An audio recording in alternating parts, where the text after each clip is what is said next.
নমস্কার বন্ধুরা, আমাদের চারুলতার নতুন ব্লগে আপনাদের সবাইকে স্বাগত।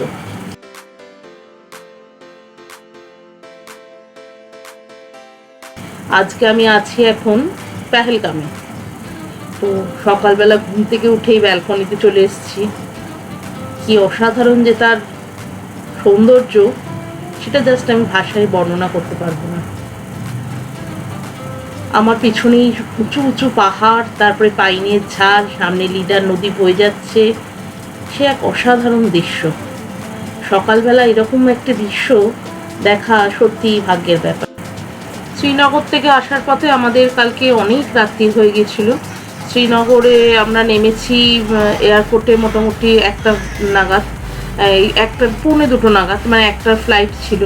তো আস্তে আস্তেই অনেকটা রাত্রি হয়ে গেছিলো, কারণ রাস্তার মাঝখানে আমরা ওই অবন্তিপুরায় দাঁড়িয়েছিলাম।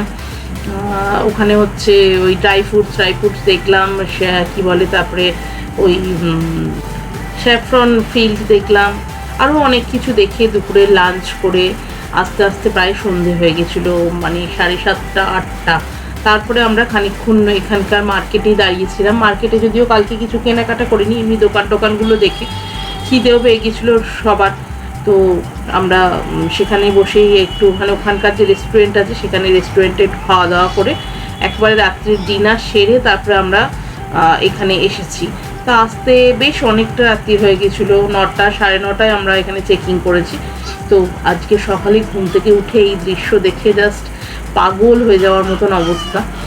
অসাধারণ চারপাশটা, মানে সত্যি পেহেলগাম সুন্দর, যাকে বলা হয় পাহাড়ের রানী, সত্যি যাকে বলা হয়, তো সেটা হচ্ছে পেহেলগাম। আর এই যে সামনে দেখতে পাচ্ছেন যে ঘরটা দেখা যাচ্ছে, ওটা হচ্ছে এই হোটেলটার ডাইনিং হল। ওখানে সব আজকে বুফে ব্রেকফাস্ট সাজানো আছে। আমরা একটু পরেই যাব ওখানে বুফে ব্রেকফাস্ট করার জন্য। এই যে সামনে ঘরটা যেটা দেখা যাচ্ছে। আর এখন তো মোটামুটি কফির কাপ হাতে নিয়ে আমি এই ব্যালকনিতেই বসে আছি। এত ভালো লাগছে। এখানে গার্ডেনে বসারও ব্যবস্থা আছে নিচে, ওখানেই সবাই ব্রেকফাস্ট করে। সামনে এত সুন্দর আবহাওয়া। আর পেহেলগামে ভালোই ঠান্ডা আছে। মোটামুটি শ্রীনগরটা যেমন গরম প্রচণ্ড, এসে মানে জম্মু থেকে আসার পরে গরম পেয়েছি আমরা, কিন্তু পেহেলগামে ভালোই ঠান্ডা আছে। তার ফলে এখানে রোদ্দুরে বসে টিফিন খাওয়া মানে খুব আরামদায়ক। এবং চলুন দেখা যাক কী আছে আজকে টিফিনে, দেখি। তারপরে আবার বেরোতে হবে। আজকে আমাদের সারাদিনের প্রোগ্রাম হচ্ছে আরু ভ্যালি, বেতাব ভ্যালি আর চন্দনওয়ারি। এগুলোই আমাদের আজকের এই মানে বেড়ানোর জায়গা। তো এগুলোর জন্য আলাদা করে আবার গাড়ি নিতে হয়েছে। সেই গাড়ি হচ্ছে রেট আছে, রেট চার্ট আছে। সেই চার্ট অনুযায়ী হচ্ছে আমরা যে গাড়িটা নিয়েছি, ইনোভা নেওয়া হয়েছে, 2700 টাকা করে পড়েছে। একটা গাড়িতে 7 জন যেতে পারে, কিন্তু যেহেতু আমরা 9 জন আছি সেই জন্য আমাদের 2টো গাড়ি নিয়েছি। তা চলুন এবার আস্তে আস্তে গিয়ে ब्रेकफास्ट करी। तारपरे ब्रेकफास्ट पे क्या है? टी कॉफी और poha upma bread butter bread jam last one fruit bread jam papaya. और এই বাগানে বসে আমরা সকালে ব্রেকফাস্ট ছাড়ছি। তো একটা মিষ্টি রোদ্দুর, তার মধ্যে ঠান্ডায় সবাই মিলে বাগানে বসে এরকম একটা পরিবেশে, মানে পেছন দিয়ে লিডার নদী বয়ে যাচ্ছে, পাইন গাছের ঝাড়, আর পেছনে পাহাড়, মানে অদ্ভুত, মানে সঙ্গে ব্রেকফাস্ট, খুব ভালো লাগছিলো মানে আমাদের। তারপরে আমরা মোটামুটি সবাই দেরি হয়ে যাচ্ছে বলে তাড়াতাড়ি চলো রেডি হয়ে নিই, এবার বেরিয়ে পড়া হোক আমাদের।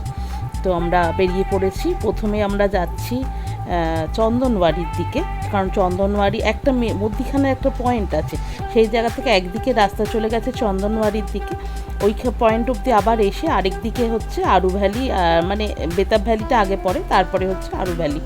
তো আমরা প্রথমে যাচ্ছি চন্দনওয়ারির দিকে।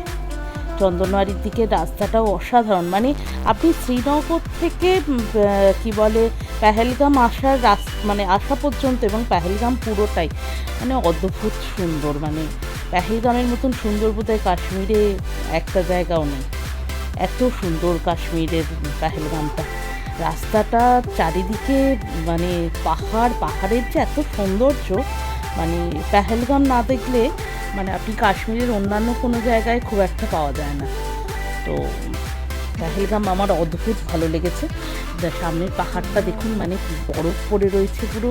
আমরা যদিও একদম আজকে 31 মার্চ, মানে একদম মার্চের শেষে, এই সময় বরফ সাধারণত থাকেই না, বা বেশি পাওয়া যায়, অনেক সময় বেশি পাওয়া যায়, বেশ ভালো ঠান্ডা থাকে। এবারে একটু গ্লোবাল ওয়ার্মিংয়ের জন্য ভালো গরম পেয়েছি আমরা। এবার আমরা চন্দনওয়ারি পৌঁছে গেছি। চন্দনওয়ারিতে এই যে এটা হচ্ছে চন্দনওয়ারির পয়েন্ট, এর পিছনে একদম অনেকটা দূরে গাড়িটা দাঁড়ায়, যেখানে হচ্ছে গাড়ি দাঁড়ানোর জায়গা। এবার সেখান থেকে সামনের রাস্তা হচ্ছে এগিয়েছে যেখানে অবধি বরফ পাওয়া যায়, মানে বরফ আরও আগে গেলে বা ফেব্রুয়ারি শেষে বা মার্চের প্রথম দিকে বা জানুয়ারিতে যারা গেছেন তারা আরও আগে পর্যন্ত বরফ পাবেন।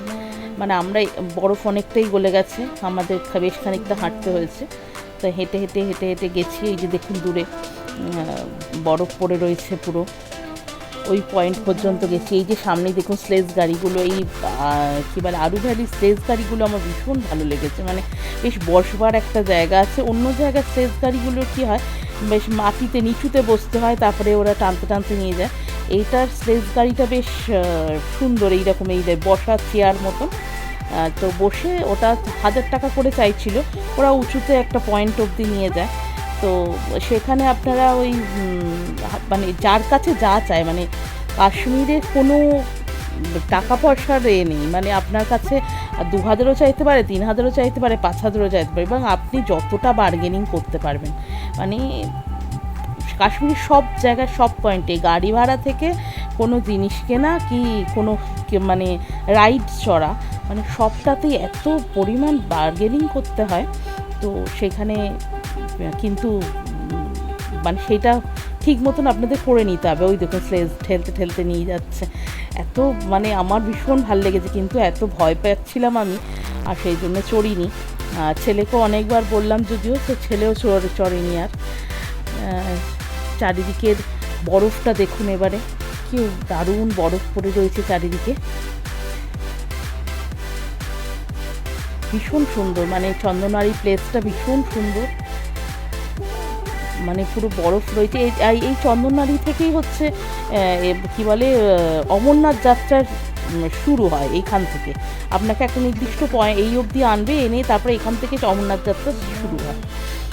তো যারা অমরনাথ যাত্রা করেন তারা এই পয়েন্টটাতে আসেনি আর কি, এসে তারপরে যান। বা আরও অনেক রাস্তা আছে, এছাড়া অন্যান্য দিক দিয়েও যাওয়া যায়, সোলমার্গ দিয়েও যাওয়া যায়, সোনমার্গ দিয়ে। তো এটাও একটা পয়েন্ট।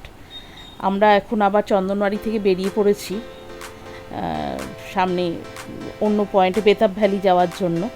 তো রাস্তার সৌন্দর্য দেখতে দেখতে যাচ্ছিলাম, মানে সত্যি পেহেলগাম দেখার মতন, যেটা বলছিলাম আর কি। তখন আমরা এসে গেছি বেতাব ভ্যালি। বাপরে, গাড়ি যাচ্ছে রাস্তা দিয়ে, রাস্তার মাঝখানে এই যে বেতাব ভ্যালি এসে গেছে। এখানে একটা ভিউ পয়েন্ট আছে, নিশ্চয়ই এই ভিউ পয়েন্টটাতে দাঁড়াবেন, কারণ পুরো বেতাব ভ্যালিটা ঘোরা যায় না, মানে এতটা বড় রাস্তা, আর প্রচণ্ড রোদ, সঙ্গে বাচ্চা থাকে, বয়স্ক থাকে, তো সবাই এই ভিউ পয়েন্টটাতে দাঁড়াবেন। এইখান থেকে পুরো ভ্যালিটা দেখা যায় এবং ভীষণ সুন্দর ছবি আসে। তো এইখান থেকে পুরো ভ্যালিটা দেখে নেবেন। চলুন আমার সঙ্গে ভ্যালিটা দেখুন, আমি ক্যামেরা ঘোরাচ্ছি।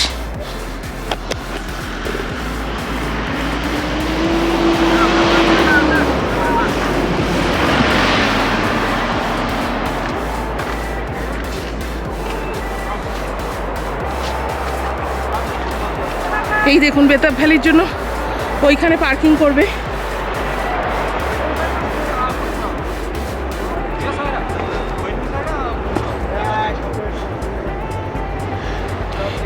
এখান থেকে পুরো ভ্যালিটা দেখা যায়, ভীষণ সুন্দর।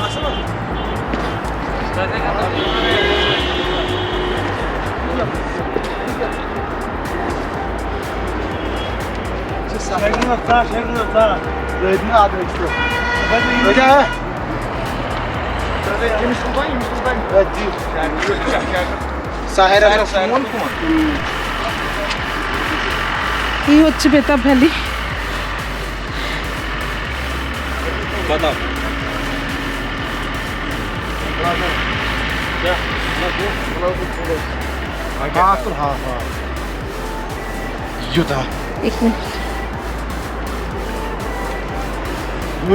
একটু হাঁটতে হবে, এদিক দিয়ে হেঁটে এখান দিয়ে গিয়ে জাস্ট এখানটা যাবো আমরা, বেশি একটা হাঁটতে হবে না, বুঝতে পেরেছি? এখান থেকে একটু ভিউটা উঠাই নি। ওপর থেকে ভীষণ সুন্দর লাগে দেখতে।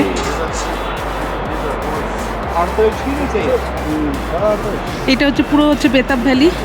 এখানে বেতাব সিনেমা, সানি দেওয়ালের যে বেতাব সিনেমা ছিল সেই সিনেমা শুটিং হয়েছিল, সেই কারণে এই ভ্যালিটাকে বেতাব ভ্যালি নাম পরিচিত হয়ে গেছে। আর উপরে এই পাইন গাছ, অসাধারণ অসাধারণ।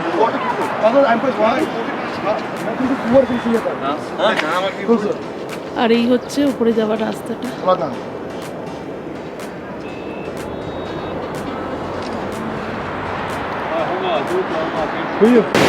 এই যে একদম লিডার নদীর ধারেই আছি, নেমে পড়েছি জলে, খুব মজা করছি।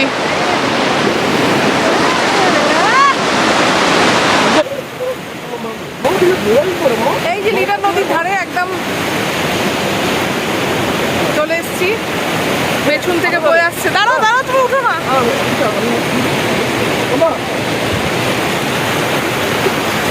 প্রচন্ড স্রোত, জলটা প্রচন্ড স্রোত, কিন্তু খুব সুন্দর। পেছন দিকে এই যে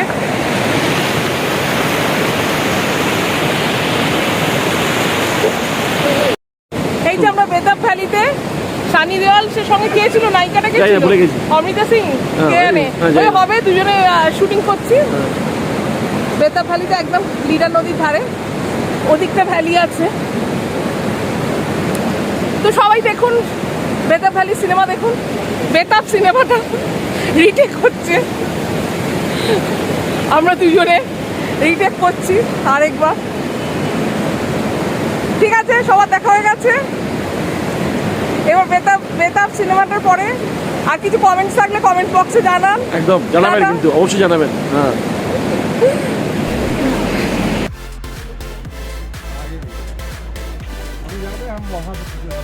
এই যে বেতাব লেখা,